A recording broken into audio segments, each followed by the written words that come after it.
ভালো লাগে না ঠিক, কারণ ওই যে বৈরাগ্যর যে আসক্তি তাতে খামতি হয়। তাতে খামতি হয়, তখনই মন বিরক্ত লাগে, মনের ভালো লাগে না সেটা শুনতে। মন তখন বিদ্রোহ করতে চায় সেই কথাটা শুনে, যে না না না আমি এসব শুনতে চাই না, আমি এখন ভোগে থাকতে চাই, এটা এটা আমার কথা, এটা আমার জন্য নয়। আমি এখন এনজয় করতে চাই। তো ওসব বুড়োদের কথা, ওসব যখন বয়স হবে তখন শুনবে। বলি না, আমরা অনেকেই বলি যখনই আমাদের ভোগ বিষয়ে কোনো বৈরাগ্যের কথা আসে। আজকে যেমন একজন কথা হচ্ছিল যে তার ছেলে তাকে বোঝাচ্ছিল ইসকন সম্বন্ধে, মানে কৃষ্ণ তত্ত্ব সম্বন্ধে। তা বলছে ধুর এসব ছাড় তো, मजा कर अभी मजा कर। তো উনকে লিয়ে মজা হ্যাঁ, ভোগ বিষয়ে অনিত্য বিষয়ে নিজের মনকে ডুবিয়ে রাখাটাই হচ্ছে মজা, এটা তার কাছে তার ব্যাখ্যা। তো এনিওয়ে,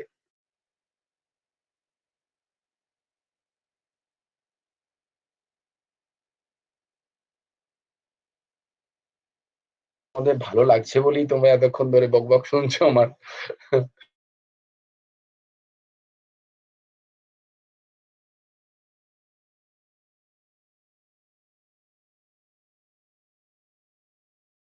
এরকম একটা ব্যবসায়িকা বুদ্ধি, খুব সুন্দর একটা কথা, খুব সুন্দর কথা, যে আমি ব্যবসায়িকা বুদ্ধি কেন করব, কেন আমি নিশ্চয়াত্মিকা বুদ্ধি করব, কোন একটা জায়গায় আমি কেন মনকে স্থির রাখবো, আমি তো বেশ আছি। কখনো এখানে মিনিটের মধ্যে দেখো তুমি 60 মিনিটে আমি মনকে 60 জায়গায় ঘোরাচ্ছি, আমি কেন একটা জায়গায় করতে যাব, আমি কেন করতে যাব, প্রশ্ন থাকতেই পারে তাই না? কেউ তোমায় জিজ্ঞেস করবে আমার দরকার কি, আমি তো ভালোই আছি, কখনো বোম্বে, কখনো দিল্লি, কখনো লন্ডন, বলে বলে কখনো, এরকম একটা গান আছে, কবি কবি বোম্বাই, কবি দিল্লি, কবি লন্ডন, কবি মুম্বাই, কবি দিল্লি, কবি লন্ডন, 1 সেকেন্ডের মধ্যে চলে যাচ্ছি দিল্লিতে, ওই আচ্ছা বোম্বেতে চলে গেলাম প্রথমে, টুক করে মিরার রোডে ঘুরে বেড়ালাম, তারপরে চলে গেলাম দিল্লি, তারপরে লন্ডন তো যাওয়া হয়নি যদিও, তারপরে কোথাও গেলাম, আমার বাড়ি যেমন মশাগ্রাম, মশাগ্রামে একটু ঘুরে এলাম, তারপর আবার এখানে এলাম, বসতে ভালো লাগছে না, আবার এদিক ওদিক চলে গেলাম, মানে মন আহ, কোথাও আমার হারিয়ে যাওয়ার নেই, মানে মনে মনে। তো আহ, মন এবার হয়ে গিয়ে পরে যখন মন কোন একটা জায়গায় স্থির হতে যাবে, মন তখন আর বলবে না, আমি তো, তুমি সারাদিন ধরে আমাকে এরকম দৌড় কাটিয়েছো, তো আর এখন তো আর আমি চুপচাপ নেই, আমি বসবো না, তখন আর মন কিন্তু বসবে না। তো now what is the thing is, তুমি কেন করবে, যে মন যত এরকম বিক্ষিপ্ত থাকবে তাতে কি হবে দেখবে, তোমার মধ্যে একটা ইরিটেশন হবে, তোমার মধ্যে একটা অস্থিরতা ভাব আসবে, যেটা এখানে ভগবান বলছেন অস্থির চিত্ত। অস্থির চিত্ত কি হয়, অস্থির চিত্ততে কখনো শান্তি আসে না, অস্থির চিত্ত ব্যক্তি কখনো সুখ প্রাপ্তি করতে পারে না। এটাই হচ্ছে একমাত্র শাস্ত্রের কথা। যদি শান্তি পেতে চাও, if you want peace, you have to keep your mind straight and fixed somewhere. একটা পয়েন্টে তোমার মনকে স্থির করতেই হবে, তাও না হলে কিন্তু শান্তি পাবে না।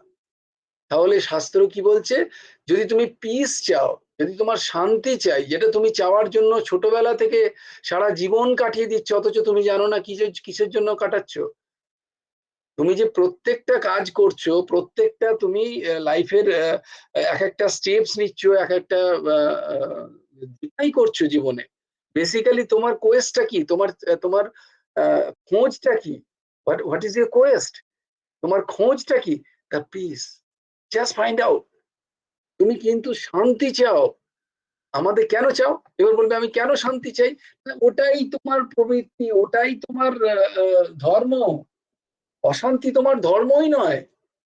তুমি যে আত্মতত্ত্ব, তার ধর্মই হচ্ছে শান্ত থাকা, তার ধর্ম অস্থিরতা নয়, যে অস্থিরতা সেই নিজেকে ইন্ডাক্ট করে ফেলেছে শরীর ভেবে, তো তার ধর্মটা কি শান্ত, সুখ, সদা সুখ, সদা আনন্দময় সে, কিন্তু সে নিজেকে শরীর ভেবে, মন ভেবে, ইন্দ্রিয় ভেবে সে নিরানন্দকে, সে অস্থিরতাকে নিজেই ডেকে এনেছে, কিন্তু সে খুঁজছে কি, সবসময় শান্তি। কোথায় খুঁজছে, অনিত্য বস্তুতে, সেখানে নেই, সেখানে অস্থিরতা আছে। তাহলে কি হবে? কেন আমি নিশ্চয়াত্মিকা বুদ্ধি এর যাজন করব? কেন সমত্ব বুদ্ধির আমি যাজন করব? ধর্ম এই আচরণ করব? না, টু গেট মাইসেলফ, আমি নিজেকে খুঁজে পাওয়ার জন্য। আমি নিজে কি? আনন্দ স্বরূপ। আমি নিজে কি? নিরবিচ্ছিন্ন সুখ স্বরূপ। আমি নিজে কি? শান্তি স্বরূপ। আমি নিজেই। কারণ কি? আমি সেই পরমাত্মার অংশ। আর পরমাত্মার স্বভাব কি? পূর্ণ শান্ত, যেখানে आराम। जिन्होंने जिसको जिसको राम मिल गया उसको आराम मिल गया। तो ये है, हम आराम चाहते हैं। দেখো, নিরবিচ্ছিন্ন একটা সুখ চাই আমরা, নিরবিচ্ছিন্ন একটা আনন্দ চাই। যে আনন্দ যেন ক্ষণিকের না হয়, যে শান্তি যেন ক্ষণিকের না হয়, টেম্পোরারি না হয়। একটা সবসময় আনন্দ চাই। সেই আনন্দ কোথায় পাবো? না, যখন মনকে আমরা স্থির করতে পারবো কোনো একটা জায়গায়। আর সেই জায়গাটা কি? সেইটাই ভগবান বলছেন। সেই জায়গাটা হচ্ছে সেই জ্ঞান, সেই আত্মতত্ত্বে, আহ, সেই সাংখ্যযোগের যে জ্ঞান উনি দিচ্ছেন, সেটা কি করে হবে?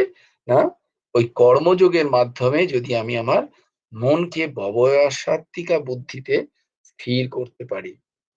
কিন্তু যদি আমরা বহু শাখার নয় চিন্তা ভাবনা করি, আমাদের বুদ্ধিকে যদি বিভিন্ন শাখাতে আমরা ব্যাপ্ত করি, তাহলে কি হবে? সেই বহুগামী বুদ্ধি আমাদের কাছে দুঃখের নামান্তর হবে। আলটিমেটলি উইল গেট সরো। The thing is, so it's your choice, কি তুমি দুঃখ চাও না আত্মান্তিক দুঃখ নিবৃত্তি চাও। কথাটা হচ্ছে খুব সুন্দর, যে আমি কেন স্পিরিচুয়ালিটি ফলো করব? I am very nice, why I am spending every day, আমি কেন প্রত্যেকদিন 30 মিনিট 45 মিনিট এরম ভাবে নষ্ট করছি? আমি তার থেকে ভালো একটা অপেরা দেখতে পেতাম, ভালো কোনো সিরিয়াল দেখতে পেতাম, কোনো একটা হাসির সিনেমা দেখতে পেতাম, আমি অন্য আরো অনেক কিছু করতে পারতাম। একটু ঘুরে আসতে পারতাম এদিক ওদিক রাস্তায়। বিভিন্ন পড়া সমালোচনায় দারুণ লাগে। একটু এদিক ওদিক হয়ে গিয়ে একটু কারোর সম্বন্ধে কথা বলতে এত ভালো লাগে না? দেখবে কি মজা লাগে, তাই না? পড়ো সমালোচনে, পড়ো দোষ দর্শনে এত মজা লাগে, ওর থেকে মজা যেন মনে হয় যেন ভালো ভালো খাবারে পর্যন্ত নেই, তাই না? খেতে বসে ও তো এরকম, ও তো এরকম, জানো তো ও তো এরকম, ও সেই ওই রকম, ওর এত দোষ। দারুণ লাগে, খুব ভালো লাগে। গুরুদেব বলতেন, সত্যি একটু পড়াশোনা না করলে বেশ মানে সেই খাবারের পরে চাটনিতে যেরকম একটা সুখ আসে না, একটুখানি হলেও বেশ একটা পরিতৃপ্তি আসে, তেমনি সারাদিনের পরে কারোর একটু নিন্দে মন্দ না করলে। আমি একদিন শুনেছিলাম একদিন একজনের, তিনি বলতে, তারা বলছে যে আমরা না জানলার সামনে দাঁড়িয়ে, তাদের বাড়িটা একটু উঁচুতে ফ্ল্যাটটা, জানলার সামনে দাঁড়িয়ে নিচে রাস্তার লোক দেখে, এবং প্রত্যেকটা লোকের খুঁত বার করে। এই তো এরম ভাবে হাঁটছে, দেখো ওরা তো এরম ভাবে যাচ্ছে, মানে কন্টিনিউয়াস। দেখো কত ডেডিকেশন, ম্যান মার্কিং এর ডেডিকেশন দেখো। They are continuous wasting their time, I shouldn't say waste, তারা কাজে লাগাচ্ছে অত সুন্দর একটা বৃত্তি তাদের মধ্যে আনার জন্য। এত সুন্দর প্রতিভা দেখো তাদের, কন্টিনিউয়াস ওই রাস্তা দিয়ে যাচ্ছে, তাদের সমালোচনা, একজন চলে গেল তার আই সাইড থেকে, আরেকজন কেউ আসছে, এই ছেলেটা দেখ কেমন প্যান্ট পড়েছে, এইরকম আর কি। কন্টিনিউয়াস করতে রইলাম, খুব ভালো লাগে, খুব দারুণ লাগে। But ultimate what? আলটিমেট যখন তুমি শুতে যাবে, এই সমস্ত ব্যক্তির ব্যক্তিত্বগুলো তোমার চিত্তে তখন তারা কিলবিল কিলবিল করবে, অশান্তি হবে। কোনো একটা জায়গায় কিছু একটা হলো, দেখবে ফট করে তুমি তোমার ইমোশনাল কোসেন্টকে হারিয়ে ফেলছো, তুমি রেগে যাচ্ছ, সংসারে অশান্তি হচ্ছে, তুমি সহ্য করতে পারছো না, দ্বন্দ্বগুলো তুমি তখন সহ্য করতে পারবে না। তো আলটিমেট কি দাঁড়ালো? অস্থির বুদ্ধিতে দুঃখ। স্থির বুদ্ধি যদি হয়, ওই একই সিচুয়েশন আসবে তোমার কাছে, একই হয়তো অন্য কেউ না কিছু বলবে, কিন্তু তুমি সেটাকে অ্যাভয়েড করতে পারবে, ইউ ক্যান উইথস্ট্যান্ড। হ্যাঁ, ওই ধাক্কাটাকে তুমি সহ্য করে নিয়ে সংসার একটা শান্তি পাবে। হ্যাঁ, এটাই। তো এই জন্য বলে spiritual, if you want to lead a spiritual life, the main motto, মানে মূল লক্ষ্য একটা আধ্যাত্মিক জীবনযাপন করা হচ্ছে অত্যান্তিক দুঃখ নিবৃত্তি। কথাটা লিখে রাখতে পারো, আত্যন্তিক দুঃখ নিয়ে। আর আমার কথা শাস্ত্রের কথা, যে কেন স্পিরিচুয়াল লাইফ লিড করব না, আমার দুঃখ নিবৃত্তি চাই। শুধু দুঃখ নিবৃত্তি নয়, অত্যন্তিক মানে অতি অন্ত দুঃখের যেন আমার বোধ না হয়। সেইটা যদি চাই, তোমাকে আধ্যাত্মিক জীবন করতে হবে, কাটাতে হবে, শুনতে হবে, সৎসঙ্গ করতে হবে। সে তুমি যেখানে যে গীতা ক্লাস করতে পারো, তুমি কোথাও বসে চ্যান্ট করতে পারো, কোথাও বসে নাম করতে পারো, তুমি কোথাও একটা আধ্যাত্মিক জীবন, spiritual life you should live to increase your emotional quotient. হ্যাঁ, পিয়ালি বল। হ্যাঁ স্যার, জয়গুরু রাধেশ্যাম। জয়গুরু, বলো না। বলছি মানে মানে আমাদের নিজেদের জীবনে এত প্রবলেম থাকা সত্ত্বেও মানে অন্যের কি করছে না করছে বা অন্যের দিকে এত আমাদের টেন্ডেন্সিটা হয় কেন মনের, বা আমাদের অন্যের খারাপ লাগলে আমাদের ভালো লাগে, এই টেন্ডেন্সিটা হয়টা কেন? ও, এই টেন্ডেন্সিটা হয় কেন? বাহ, আচ্ছা, একটা একটু ওপর থেকে বলি। একটু ওপর থেকে বলা মানে দেখো, সেই তুমি যেহেতু সর্বত্র বর্তমান, তাই মন খুব স্বাভাবিকভাবেই সেই তার দিকে যায়। কারণ ঈশ্বর তত্ত্ব, সেই আত্মতত্ত্ব সর্বত্র বর্তমান। এটা হচ্ছে একদম ওপরের জায়গায় বলছি তোমাকে।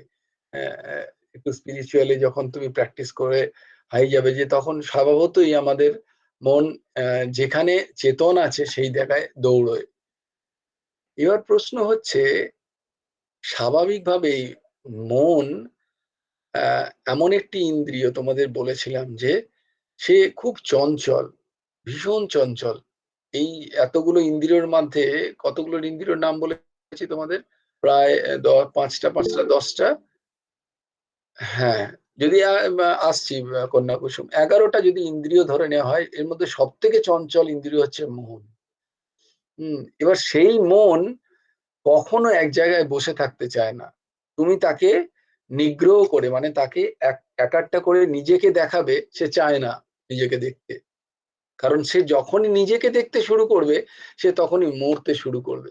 মানে মরা মানে তার ওই চঞ্চলতা কমবে। সে কিন্তু চায় না। কেন চায় না? কারণ সর্বত্র সে সবসময় চায় বহির্মুখী হতে, বহির্মুখী হতে। বুঝতে পেরেছো?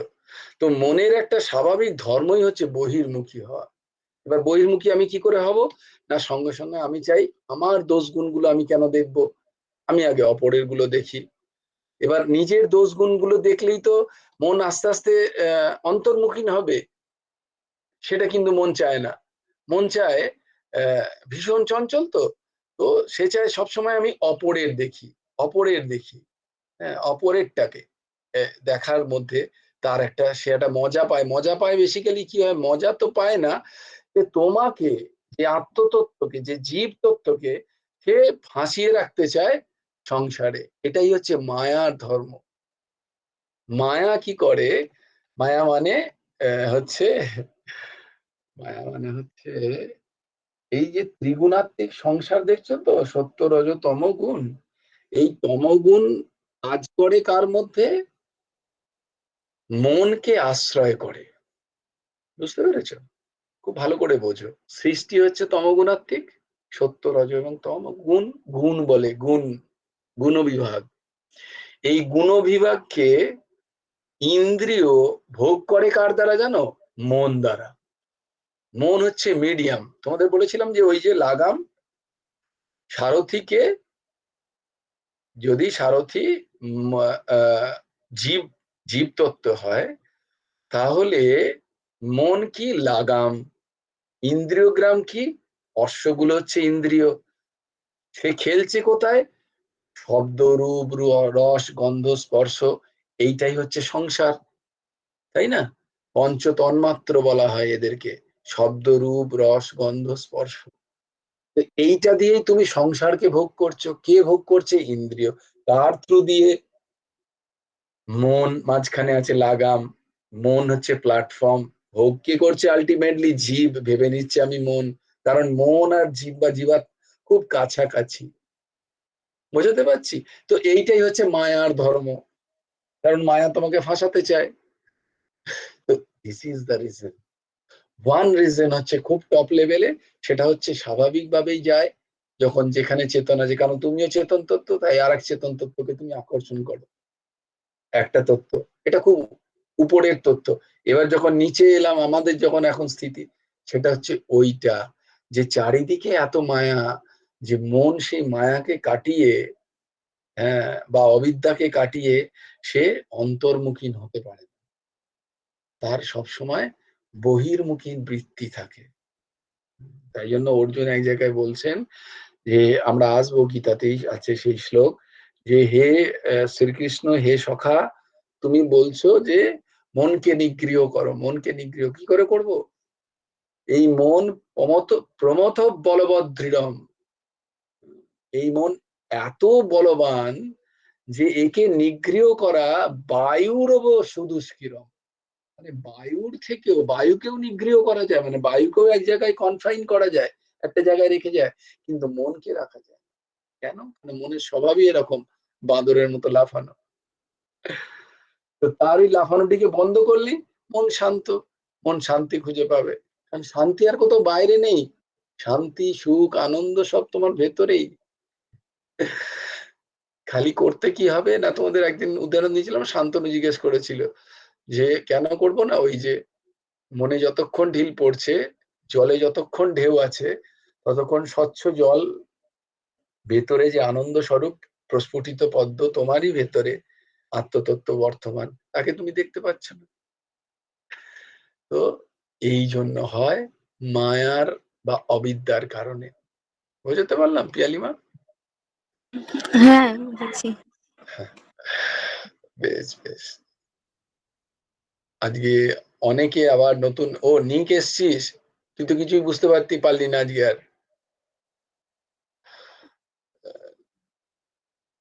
নিক অনেকদিন পরে জয়েন করেছে, তোকে পরে বোঝাবো সাংখ্যযোগ। বেশ, সবাই হাত জোড় করো, আমার ছোট্ট বন্ধুদের ছুটি দিয়ে দিই।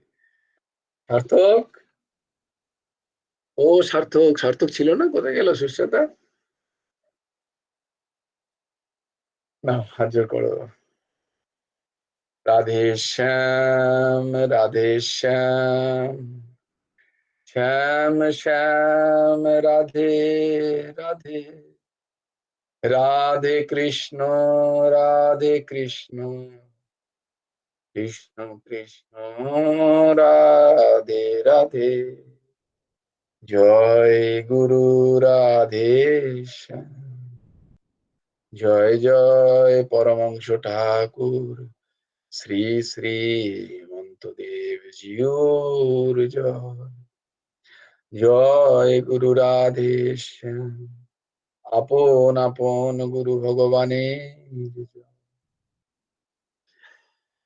আর কারোর কোনো প্রশ্ন আছে? হ্যাঁ, বলুন, তুই হাত উঠিয়েছিলি। তাই তো, জয় গুরু রাধে শ্যাম। এটা নয়, হাত তুলে, এটা অন্য। হ্যাঁ, ওটা অন্য। জয় অন্য গুরু নয়, রাধেশ্যাম। হাত তুলে বলো জয় গুরু রাধে শ্যাম। জয় গুরু রাধেশ্যাম। জয় গুরু রাধে শ্যাম। যখন গুরুদেবের নাম বলা হয় তখন কানে হাত দেবে, হ্যাঁ।